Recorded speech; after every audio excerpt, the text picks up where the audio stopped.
Mike Muncey from Noel Jones Whitehorse, and welcome to the Mitcham market update for the first half of 2026. So Mitcham's had a very resilient and exciting start to the year. The highest sale achieved so far in Mitcham this year is 2.27 million in Owen Street, one of the more premier streets in the suburb. And the lowest sale achieved was $296,000 in the Colombo Street building. Our median sale price is at $1.25 million and is holding firm with the market conditions we have. And the sales volume is basically the same as last year. So year-on-year sales in terms of physical sales gone through this year are roughly the same as last year. Some notable sales here in Mitcham, starting with 17 Glenburnie Road in Mitcham, one of the strongest auctions we've had for quite some time in one of the premier streets. A beautifully renovated 4-bedroom home with really strong auction bidding on the day, sold for $1.738 million. Again, just showing how strong the family homes are and very tightly held in our market at the moment, and certainly the most sought after property we have. Notable sale, one at 13 Alwyn Street in Mitcham, again one of the premier streets.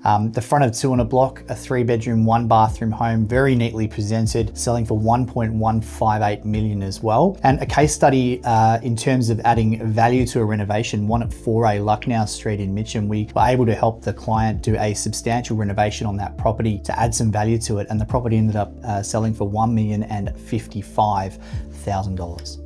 Because we're clearly in a market transition period right now, where we believe the relationship between a property owner and their agent, the collaboration, the trust, the advice, and the strategy has arguably never mattered more. In times where markets are shifting and policy is changing, there is more noise than ever to cut through. And simply behind every property decision is a person trying to build a better future for their family or their retirement or the life they're working towards. And that's why we show up as your local estate agents. That's what I want to talk to you about for the next few minutes, about where the market is, what it means for you, and where we think it's heading. Starting with interest rates, they've risen 3 times since late 2025. With a recent hold with the RBA, there are 4 more meetings left in the year, the next one being in August. The RBA are closely watching 2 things. Firstly, the inflation band of 2 to 3%, which the federal budget predicted will be sitting around 5% this year before dropping back to 2.5% in subsequent years. In practical terms, the interest rates directly affect the serviceability portion of our market, which is what people can borrow and what it costs for them to repay the money. And with recent budget changes, any negative gearing benefits that have moved out of serviceability calculations for investor loans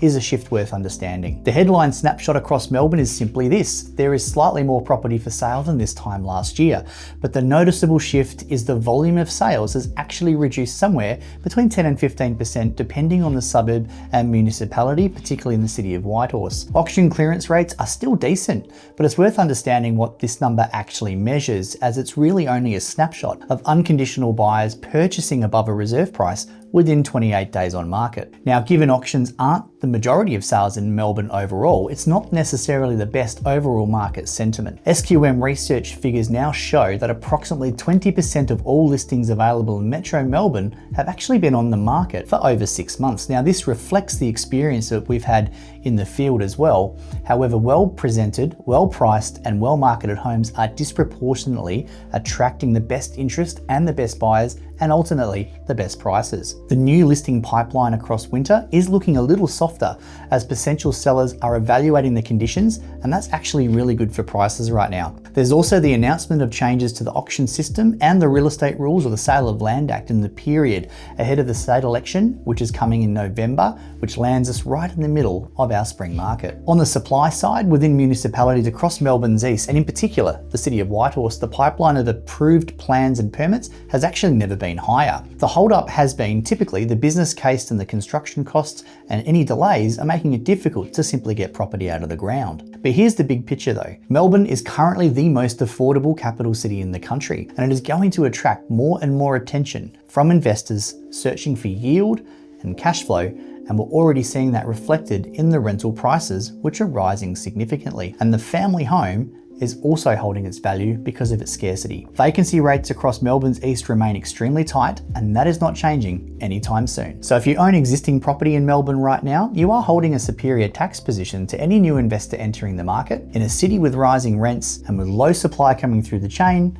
at what we believe is the bottom of the property clock. And that is a genuinely strong position to be in. To summarize all the changes that have taken place, and we can't cover them all on this one video, since the start of the year, we've seen a generational change to negative gearing and capital gains tax. Now, we've got a comprehensive budget analysis available if you'd like to reach out directly. Coming at the end of the year is the change to the auction rules, proposed changes to the Sale of Land Act. Coming later this year and next year are changes to the property management minimum standards, rental lease periods, and also the bond transfers. So if you've got any questions specifically around that, we can talk to you offline. So where does that leave us? So we're not here to predict the future. And what we will say is this: Melbourne's eastern suburbs are one of the most stable, established, and sophisticated property markets in the country. And it has been for decades. And we are absolutely confident it will remain that way well into the future. Chronic undersupply, strong rental demand, and a long infrastructure pipeline, as we have just covered. If you own existing property here, you are holding a superior tax advantage to any new investor entering the market today. So if you're thinking about selling, reviewing your portfolio, considering your next move, don't wait until spring. Come and have that chat and that conversation with us. We'd love to talk to you.